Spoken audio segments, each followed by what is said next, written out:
Good evening and welcome to the virtual celebration of the Sarah Maguire Prize for Poetry and Translation 2020. My name is Erica Hesketh and I'm the Chief Executive of the Poetry Translation Centre, which is the organisation Sarah Maguire founded in 2004 to champion and celebrate contemporary poetry from around the world in English translation, as well as the art of translation itself. Tonight we will hear from the judges of this year's prize about each of the shortlisted titles before finding out the winner. But first, a word of introduction from Chair of the Judges and PTC Trustee Alireza Abiz. It is a great honor and privilege for me to have chaired the Sarah Maguire Poetry and Translation Prize in its first year of running. Last year was a strange world where many of us spent most of the year in a sort of lockdown. But I think the other two judges were really fortunate that we had so many fascinating books of poetry to read and to choose the best. It was difficult but very rewarding, as you can see by the magnificent titles that were shortlisted. It is very natural, to me it seems very natural that the Poetry Translation Center should establish this prize along with the Friends of Sarah Maguire, because I think this prize is in line with Sarah's vision and dream. Sarah wanted to, in her own words, ginger up English poetry through bringing in translations from Latin America, Africa, Asia, and the Middle East. And this idea of translating poetry came to her mind when she was sent to Palestine by the British Council, and she encountered poetry which was in the center of political and social life, so much different from what she was used to back home, where poets are mainly speaking to other poets and writing for other poets. When she saw that in another part of the world, poetry is so present in social and political struggles, she thought it would be a value to try to bring that aspect to English poetry as well. And as a poet and translator myself, I have always been fascinated by this idea that poetry enriches the culture which is receptive to translation. In UK, very often when we talk about underrepresented languages and cultures, we try to depict translation of poetry as giving voice to those cultures or those communities, which is true, but it ignores the fact that language, English poetry and English language also benefits from translation. And I hope Sarah Maguire Poetry and Translation Prize can somehow bring this value to surface so that we can acknowledge and appreciate the role that poetry translation can play in enriching English poetry.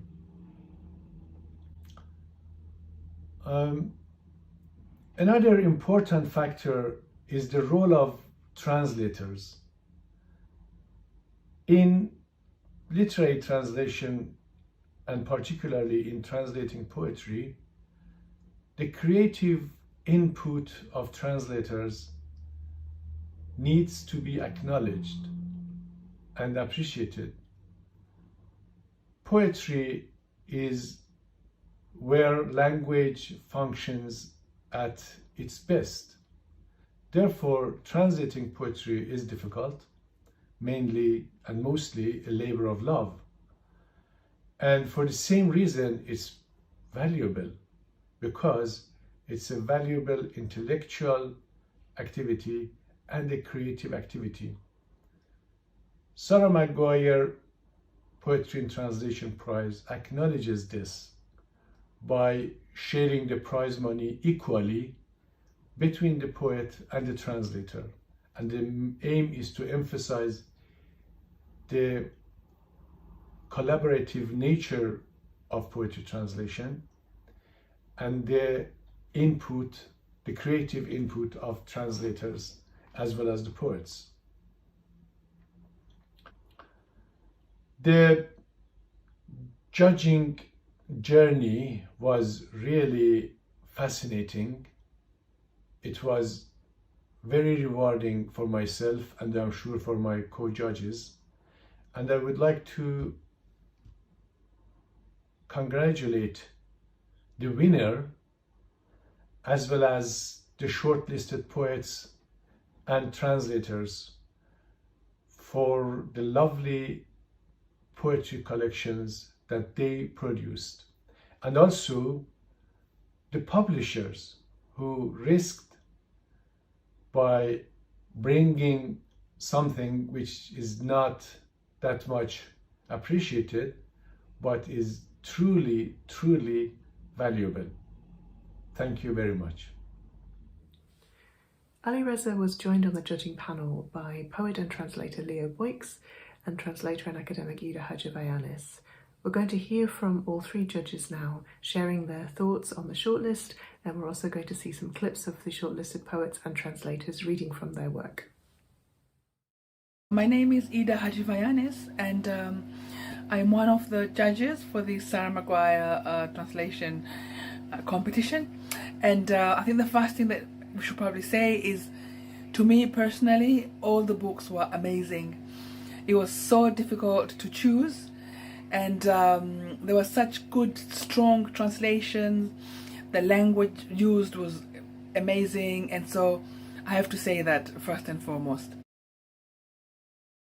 Incomprehensible Lesson. This is really an excellent translation into English by Anthony Howell. And I understand that Anthony Howell is a poet himself, which I think really changes the dynamics of the translation. It becomes more vivid. This is a work that has an edge because of the translator being somebody in the profession themselves. And I really enjoyed seeing that the translator is not invisible. You sense, you're able to sense the translator in that work, which is just excellent, I thought. I did not know Fawzi Karim before. This was the first time that I was meeting his work, and the introduction was just excellent. I'm really grateful for that, because it made me understand his work and where he was coming from as well, and the poems as well. And then interestingly as well is that Karim migrated here, so similar to myself, and so I could relate to the work that he was writing, which was really very, very good. And then you have sort of like the themes of what migrants face, the feeling of exile, of home, being the other. These are all themes that I enjoyed exploring very much in the work. And sometimes there's a sense of loneliness or homelessness, which is explored really well in the translation. My favorite poem was Central Line. I really loved that poem so much. It came alive to me, because I just understood everything that was being portrayed there. تلبس دور المنفي عن غير إرادة، وإذا ما انتصف الليل واسترخت قدامي فوق المقعد سنوات العزلة والتيه، في هيئة سيدة حرمة أخرجت جواز السفر وقضينا الليل نحدق فيه. I found myself once more in the role of exile. The line goes on and on. The years sit across from me. I take out my passport. They want to share its pages. I really enjoyed this work because of the powerful poems that are in there, exquisitely translated, and this is a work that actually makes us forget time, and we then enjoy the experience of poetry and translation. So, excellent work. I'm Leo Boix, and I'm one of the judges of the Sarah Maguire Prize for Poetry and Translation 2021. The aim of the prize is to showcase the very best contemporary poetry from around the world and to champion the art of poetry and translation. One of the 6 books shortlisted was Tiahuanaco, Poems from the Mother Coca. Judith Santopietro's solidarity, fascination and passion for the Andean peoples and culture comes across exquisitely in this poetry book. All the judges greatly enjoyed Santopietro's lyrical and philosophical explorations of the high Andean imagination, her seemingly simple language of the everyday, to describe the complex Andean world and the way she has successfully created new, refreshing, yet carefully formed poems by observing and reimagining one of the Latin American most ancient cultures.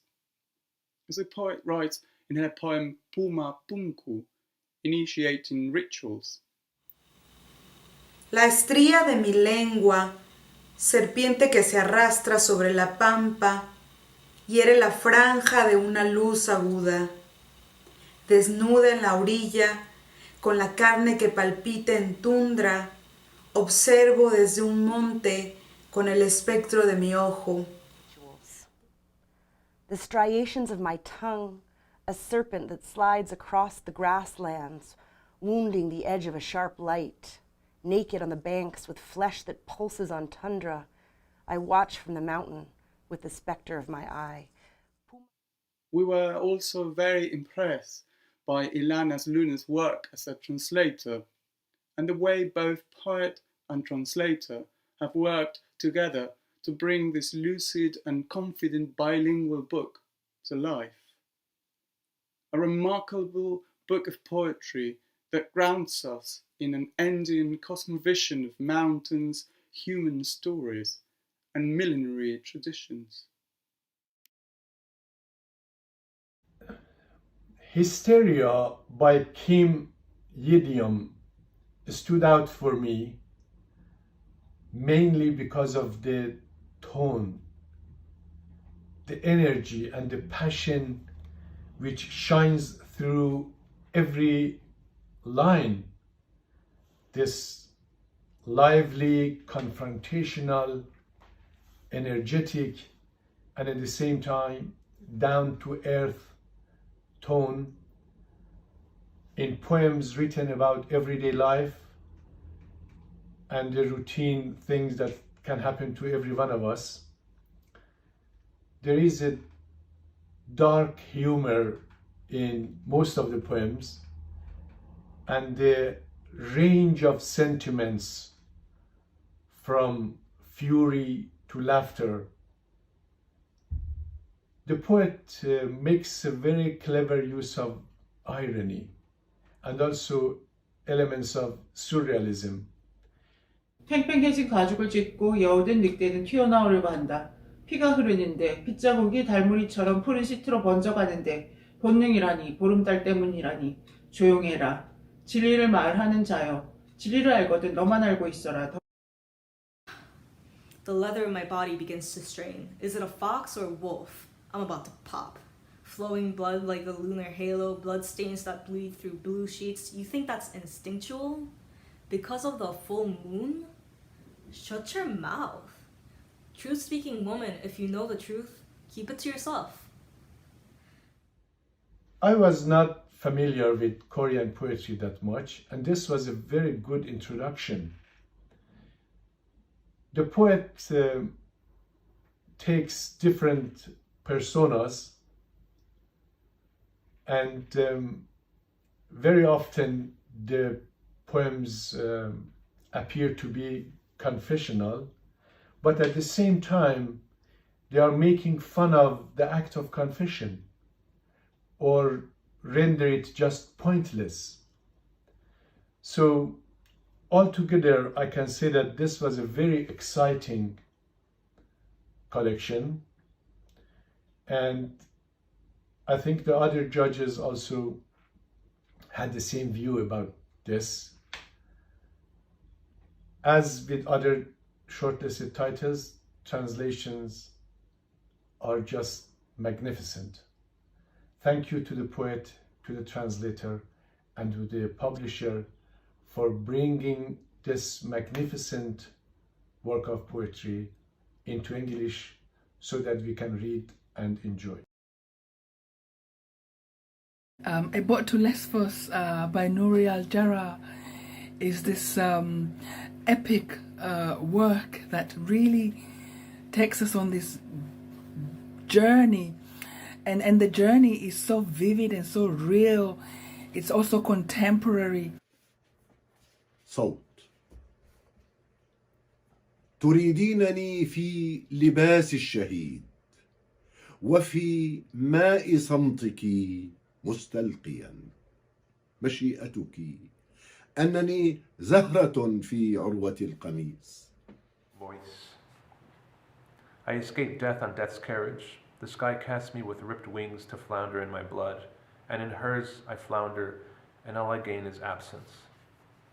You read one very short poem. It's called Voice. This is a work that shows how much pain, how much trauma has happened in this journey from Damascus to Lesbos in Greece, and it uses language, a style, and the themes that are so contemporary and so vivid that I just really enjoyed the poem very much. I think it's one of my most favorite poems in the world, if I can say that. And so then what Nouri does is he shows us issues of exile and death that we've seen on our TV screens with little babies, and now we see this through this poetry. It's very real, and he weaves this through the myth of the Greek mythology, and it's just an excellent translation, excellent piece of work which I enjoyed very much. Anniversaries know, Yang Liang's book is grounded to the historical roots of Chinese culture, poetry and art, but it goes beyond it, reinterpreting with poise and intelligence the very essence of our existence. From the changing landscape that surrounds us, the appeal of the natural world and the inner beauty of language, to the uncertainties of modern life. 清晨5点，这城市是乌鸦的，天垫着发亮的脚尖儿，叫喊一片黑。水做的羽毛，给你披挂空的华彩，泉眼中曙光淋漓，昨夜都是漩涡。5 in the morning. This town belongs to the crows. The sky stands on shining tiptoe, yelling blackness. Feathers of water put on for you, empty, beauty. Dawn dripped wetly from the spring's mouth. Last night was all whirlpool. Young's unique, almost prophetic voice makes this book all the more compelling, not only for its poetic ambition, but also for its dark use of language, its political force, and its philosophical teachings. The fact that it was translated by a series of fellow UK poets, some of which are personal friends of Young, makes this collection an outstanding project of literary collaboration and cultural exchange. It is a multi-layered, lyrically complex collection that explores many of Young's main preoccupations as an artist and poet, including themes of exile, flows of migration, artistic friendships and connoisseurship, the power of art, history, music and language, as well as the limitless source of inspiration drawn from Chinese culture. An outstanding collection, beautifully translated into English.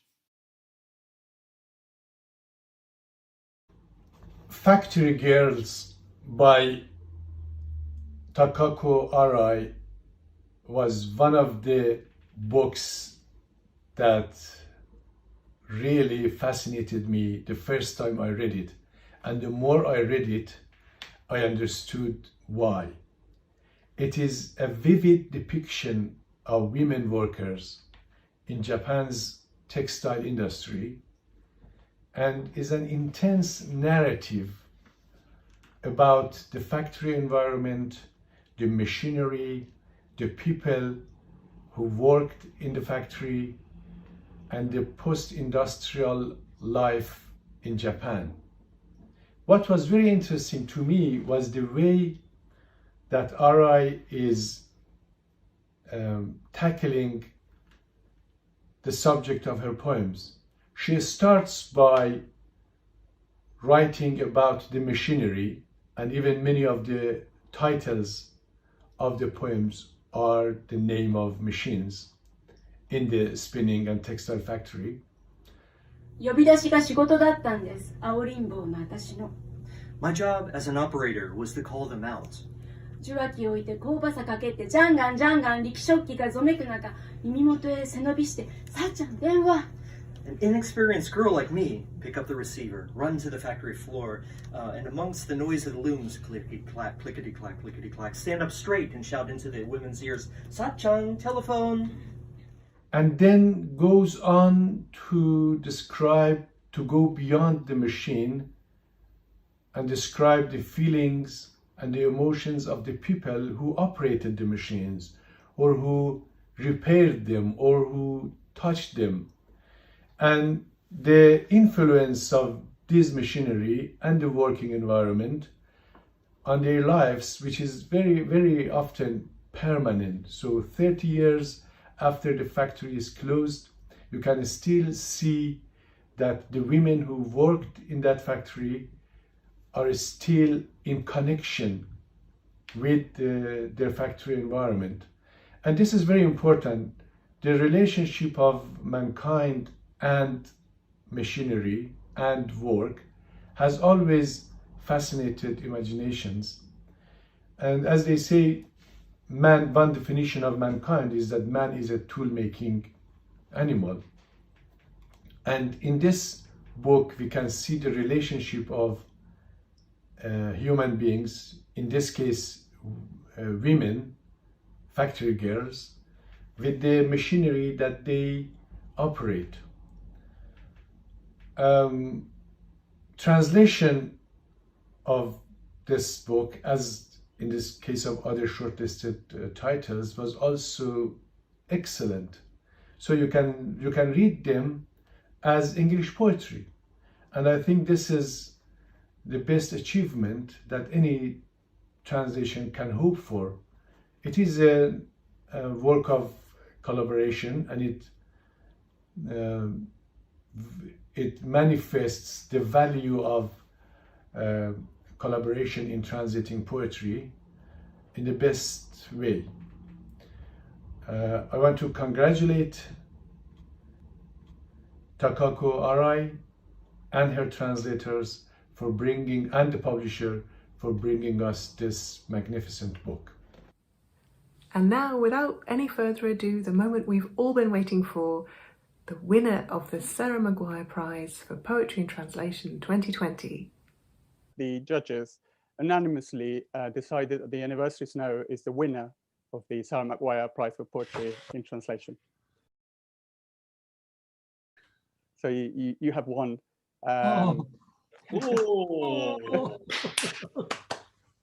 Thank you so much. Delighted that it's that it's survived its judgment process with you guys, and it's terrific. A great honor, great honor. I say just shortly because that's the prize for the translation. So Brian must have speaking endlessly. But for me, this is a great honor, and actually more than that, it's so meaningful for me. I've been really thinking quite long about this prize, but also this concept of the contemporary Chinese poetry, but in English translation. Because as you know, there's the Chinese language based on the character system is all the way continued 3,300 years since it was invented. I have to say that was invented in the 1,300 years before Christ. And then the same language with the same nature, linguistic nature, but also aesthetic nature, all the way continue until today. This means that creative transformation within this history is endlessly and continued. So Chinese in this case is a really unique, almost represent the continuity of time or the history. At the same time, the English language, is really working with the space. It's covered most of the world and used by all different peoples. So the meeting between the Chinese poetry and the English translation is like meeting between the time and the space. It's deeply represented the profound meeting and exchanges within this globalization context.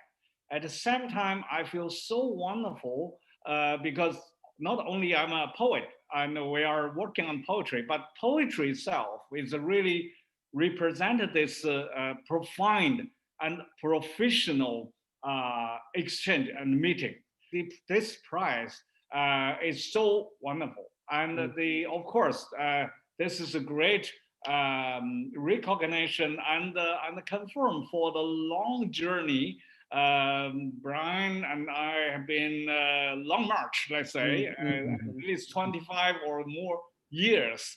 But I'm very, very pleased and happy to learn so much from the translation when Brian doing the translation, and also learn this great idealist idea from like Tony. And so we are the great, let's say, team, I feel. Fantastic, fantastic. 25 years I've been working with this man. It's like we're the Morecambe and Wise of Chinese translation. 25 very qualified year. You notice he didn't say happy. But as a translator, well, you know what it's like. I was once told by the head of literature at the Scottish Arts Council, a gentleman who held that post for 30 years almost, who was a printer by trade. And he once said to me face to face, he said, but translation is not creative, translation is secretarial. Simply reading in one language and typing in another. Well, there we are. He was a printer, of course. He knew all about it. He was also monoglot. He didn't speak any other languages, and he didn't like Scots. That was another story. Right. We'll pass on here. But you know, so often, as I've written somewhere, that the great solar brightness of the poet is only dimly reflected in the lunar translation. You know, basically many people think all I do is bad cover versions, which can't, of course, compare with the original. But I've always maintained that I take a stance against most academic translation, which tells you what the translation says. But a poem is not what it says. A poem can't really mean, it can only be. And if what I produce on the page works as a poem, then I've succeeded in my job. If I tell you what's in the poem, well, you know, as I wrote an anniversary, so there's shelves and shelves and shelves of academic translations which are not actually poetry. So that's what I've always aimed at. Between us, because we do collaborate quite a lot. It's not the sort of outsider's idea of the solitary genius sitting at home with dictionaries. We do talk to each other. I have to say that I was very, very lucky because Brian, he himself, not only the ability of English, but he, again, like a musician, so he has this very nice Scottish musical nature, wonderful transform to the Chinese, let's say the musical nature of language. At the same time, he actually had great knowledge on the classical Chinese poetry, which is so important. Without this knowledge and this contemporary, let's say, writing, becoming a tree without a root. So I think this soul inside of poetry, well, it's of course different, but profoundly continued. We're also really impressed that the collection included translations by other poets as well. That was something that the judges noticed and enjoyed, and it gave another layer to the collection. This idea of the collaborative process of translation that actually you, Brian, talked about in the epilogue, the prologue of the book. So yeah, we are absolutely thrilled with this announcement. Fantastic. Well done.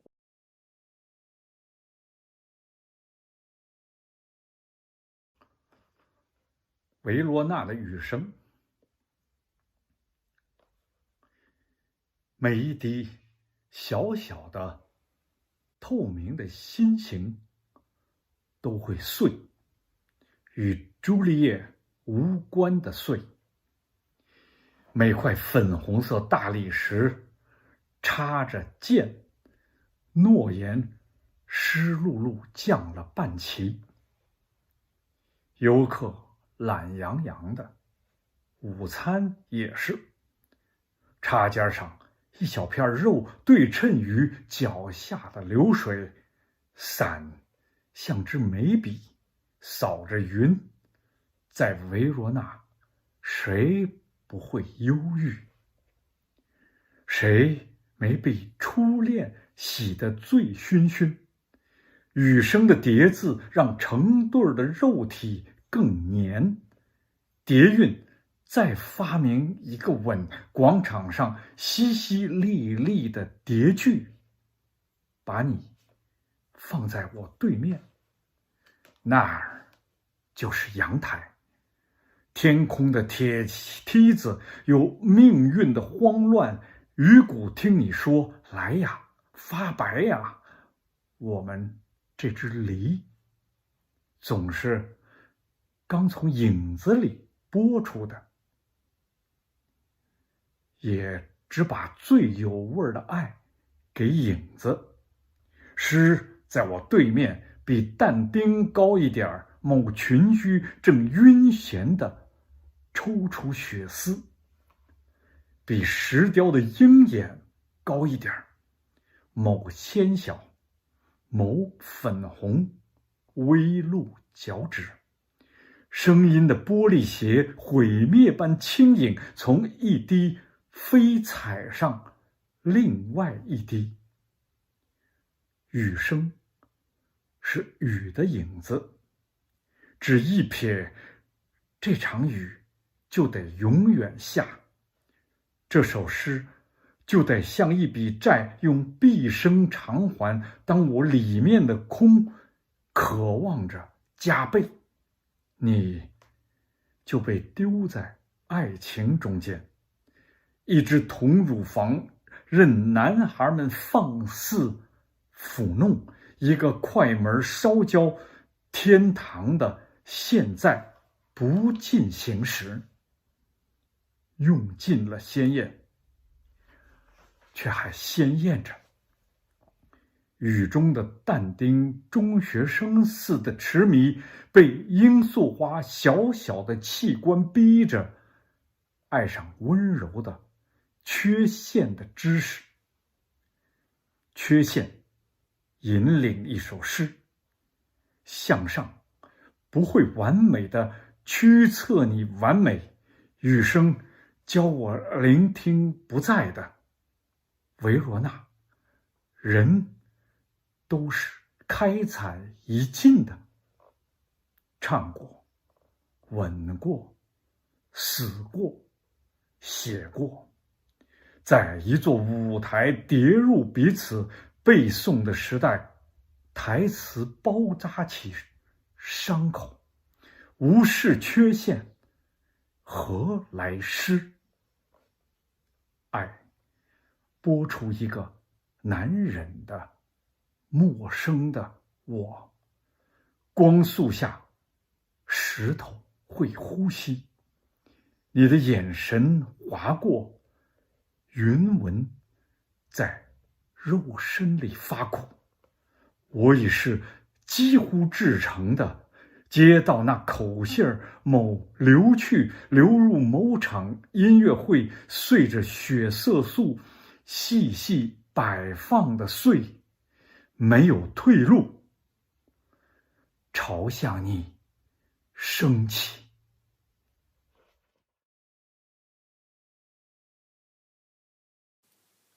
The voice of rain in Verona. Each drop of tiny transparent heart shapes will shatter.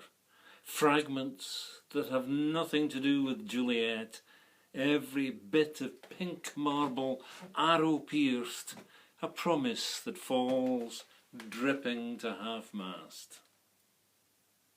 Tourists are lethargic. So is lunch. A little bit of meat on the tines of a fork, symmetrical with running water underfoot. Umbrellas like eyebrow pencils sweep the clouds. Who wouldn't be melancholy in Verona? Who hasn't been washed clean of drunkenness by first love? Reduplicated syllables of rain make paired bodies stickier still, as rhyme invents a kiss again. A pitter-patter refrain in the square puts you in front of me, there. It's the balcony, the iron ladder of the sky, preordained panic, fishbones, hear you say, oh come, oh turn pale, we are a pair, always new peeled from shadow, and always giving the tastiest love to shadows. The poem in front of me, loftier than Dante.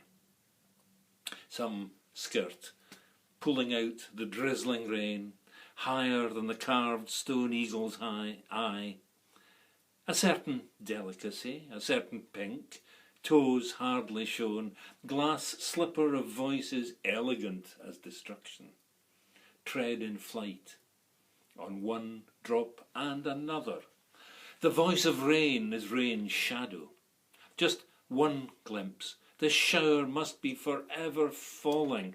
This poem must seem a debt repaid for a lifetime, as the void in me longs to be double. Then you are left in the midst of love. A bronze breast lets boys wantonly stroke. A heavenly present tense charred by the camera shutter. Bright beauty used up, but brightly hued still. Dante in the rain, fascinated like a high school student, forced by the poppy's tiny viscera to fall in love with knowledge of gentle flaws. Flaws guide a poem upwards. It won't be perfect, impelling you to perfection. Rain's voice teaches me to listen closely to what is not there. In Verona, has everyone else been totally exploited? Sung, kissed, killed, written, folded into each other on stage? An age of recitation as actors' lines bandage wounds, ignore flaws. Where is poetry from? Love peels an unendurable, unfamiliar me.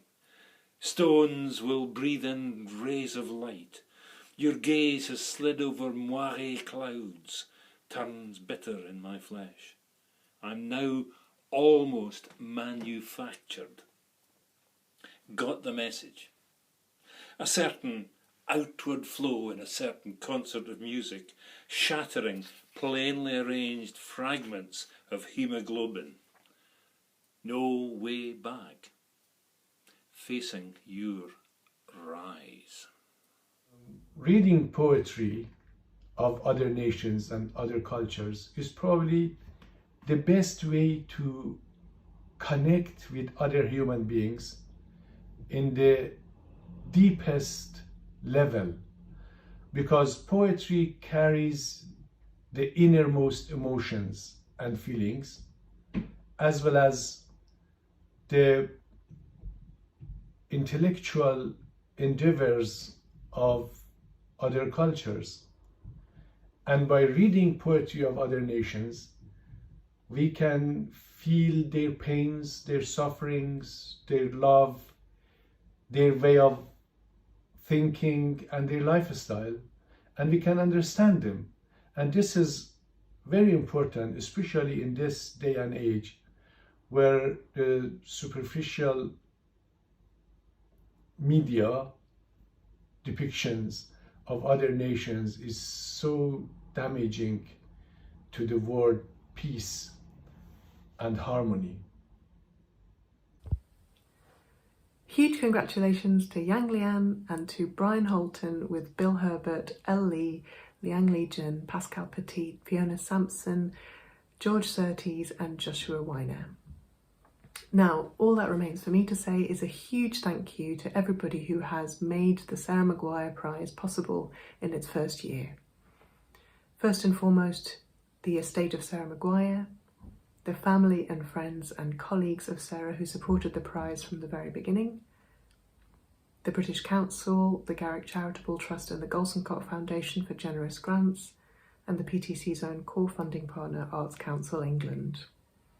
Thank you to the judges, Alireza Abiz, Leo Boix and Ida Hadjivayanis for your time and your expertise. Thank you to the poets, translators and tireless publishers for enriching the Anglophone world with your work. And thank you for joining us for this event, wherever you've joined us from. It's been wonderful to mark this moment together. If you would like to hear more readings by the shortlisted poets and translators, they took part in an event at Stanza Poetry Festival earlier in March, and the video from that event is still available to watch for free on the Stanza Festival website, so please do go and check that out. The PTC has published an anthology selecting poems from the 6 shortlisted titles. Just see a link below this video, or you can go and look up the Sarah Maguire Prize anthology on our website. Of course, all 6 shortlisted titles are available to buy as well in their own right. The next edition of the Sarah Maguire Prize will open for submissions in May. That will be for titles published in 2020 and 2021, so do keep an eye out for that. And in the meantime, thank you again for attending this event. Stay safe and good night.